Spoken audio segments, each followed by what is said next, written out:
প্রিয় বন্ধুরা, একটা স্কুল যখন চূড়ান্ত অবহেলার পাত্র হয়ে দাঁড়ায় তখন তাকে আপনারা কি বলবেন?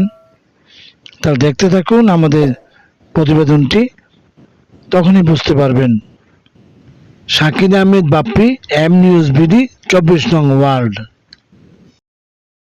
প্রিয় দর্শক, আমরা দাঁড়িয়ে আছি 24 নং ওয়ার্ড নোয়াদ্দা নামে পরিচিত একটি এলাকায়, যে এলাকায় একটি প্রাথমিক বিদ্যালয় রয়ে গেছে।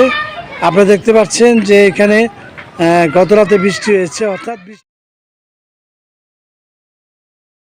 হলেই এখানে প্রায় হাঁটু পর্যন্ত পানি হয়ে যায়।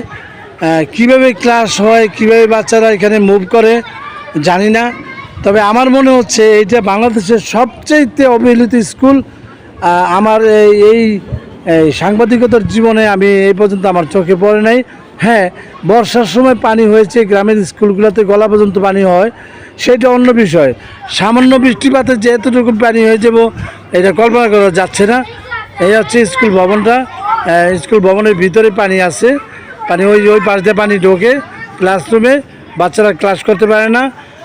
মহোদয়, জনাব এমপি মহোদয়ের কাছে সদয় নিবেদন রইল, দ্রুত স্কুলটি সংস্কার করুন এবং ইউনো মহোদয়ের কাছে আকুল আবেদন যে আপনি ইচ্ছে করলে স্কুলটাকে মাটি থেকে স্বর্ণ বানাতে পারেন। আপনার সদয় দৃষ্টি কামনা করছি এবং দ্রুত স্কুলটি সংস্কার এবং উন্নয়ন করে একটি সুনাম স্থাপত্য করে যান। আপনার নাম থাকবে স্বর্ণ অক্ষরে লেখা। ধন্যবাদ, সবাইকে ধন্যবাদ জানাচ্ছি। এই এলাকার মানুষের যারা সহযোগিতা করেছেন এবং যারা আমার সাথে ছিলেন, আমরা কয়েকজনের বক্তব্য শুনব। প্রিয় দর্শক, স্থানীয় একজন সচেতন মানুষের কথা শুনব। স্কুলের প্রতিষ্ঠাকাল হয়েছিল 1993 সালে, সরকারিকরণ হয়েছে 2013 সালে।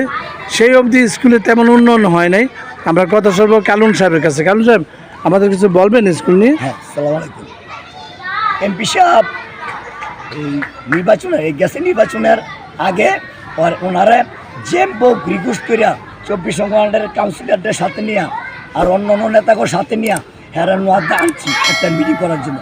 তার খেয়াল এখানে মিটিং করাইলে স্কুলটা দেখলে স্কুলটার উন্নয়ন হবে, কাজ হবে, এই আশা করিয়া। আর এমপি সাহেব যেখানেই গেছে যেটাই বলছে সেটাই হয়েছে, বুঝলেন। তো এমপি সাহেব যখন স্টেজে উঠতেই বললো আবু জাহের ভাই, কাউন্সিলর আফজল, আমার 5 আসনের মিলে এই ধরনের স্কুল নাই, আমার কাছে কেন তোমরা বললো না, বুঝলেন। তো হিয়ার পরে সাথে সাথে দেখলাম এমপি সাহেব ফোন দিল ওনার পিএসএর এটা কে বললো এটা ডিউ করো তাড়াতাড়ি। ডিউ করার পরে বাড়াই দিল একদিন।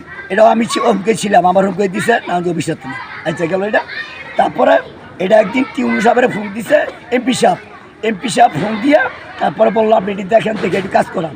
আসলে যে একটা পুরান বিল্ডিং আছিল ভাঙ্গাচুরা, ওইটারে ভাঙ্গাচুরাই না, বুঝলি। এটা টিনের করলো, টিনের করার পরে সবাই আশ্বস্ত দিল কি এখানে নতুন করে ভবন হবে। ইঞ্জিনিয়ার আছে, টিউন আছে, সরকারি কর্মকর্তারা আছে, কিন্তু হিয়ার পরেও এই কাজটা হইল না। কিন্তু আমার মনে হয় নোয়াদ্দা কাইত্তাখালীর মানুষের ভাগ্য অনেক খারাপ। আমার শেষ কথা, 5 আসনের এমপি মহোদয়ের কাছে আমার জোরালো রিকোয়েস্ট, যত তাড়াতাড়ি এই স্কুলটারে এমপি সাহেব আপনি সংস্কার করে দেন। আমার জোরালো রিকোয়েস্ট আপনার কাছে। এমপি সাহেব কী চান? আমরা চাই এই জায়গায় নোয়াদ্দা কাইত্তাখালীর যে প্রাথমিক স্কুল যে সুন্দর মতন একটা ভবন লোক, বুঝলেন, সরকারিভাবে, জি, বুঝেননি। আর এই মাঠটা যেমন একটু বড় থাকে, এই অবস্থা থাকতেছে না, এই মাঠের কত কষ্ট করে খেলাধুলা করে।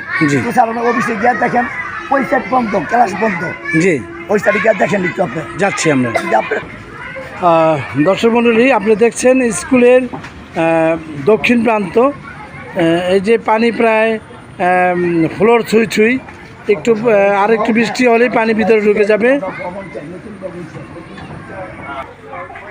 প্রিয় দর্শক, আমরা কোমলবতী শিশুদের দেখছি, আজকে ক্লাসের সময় এসেছি, ওদেরকে পেয়েছি। আচ্ছা, তোমরা কি চাও? আমরা চাই